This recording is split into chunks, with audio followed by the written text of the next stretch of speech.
تو امام جعفر صادق رحمۃ اللہ علیہ فرماؤندے کہ جڑا رمضان شریف بدقسمت نہیں نہ بخشیا گیا سوائے دے ہن وہ کسی طرح عرفات دے میدان پہنچ جائے اور بخش دا کوئی سامان نہیں. اگلے سال تے گل پی گئی گناہ اینے زیادہ ہے کہ اللہ دی رحمت ایڈی وڈی ہوندیاں بھی بڑا موقع دیتا, ایڈی رحمت عام کیتی بے انہاں دناں دے اندر لٹ لا جو لٹنا ہی رہ گیا.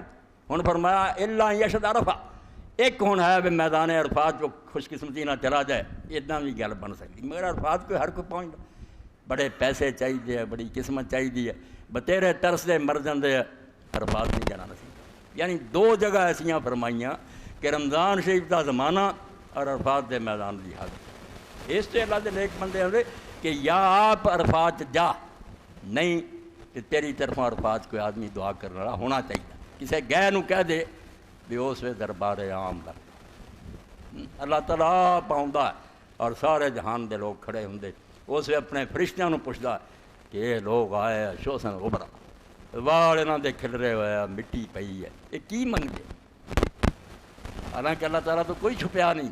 اللہ دے فرشتیاں دے اللہ اینا پینڈا کیتا ہے, رشتہ دار چھڈے ہے, کاروبار چھڈے ہے, پتہ لگا اتنے معافی ملتی ہے, گناہ بخشے جاندے ہے.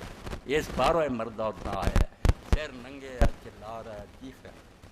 اللہ فرمودا گواہ ہو جاؤ کہ میں نہ سارا بخش میدان عرفات اللہ پاک بخش دا اعلان فرما کہ بخش. اس باروں نواب سید صدیق حسن رحمۃ اللہ علیہ جدوں حج تے گئے, وہ زمانے نواب سی ریاست بھوپال دے, کتاب اپنی لکھی رحلۃ الصدیق, اپنا سفرنامہ لکھیا. تو فرما لیا پھر جدوں میدان عرفات گیا تو شعر میرے ذہن سی, تو اس وے ہی کیا کہ اللہ تعالیٰ سنیا اتنے آن والے جڑے انہوں نے تو گناہ معاف کرنا, اس باروں اتنے آئے ہیں محنت کرنے معافی منگنے درگزر تو اللہ کردہ, مگر خوش قسمت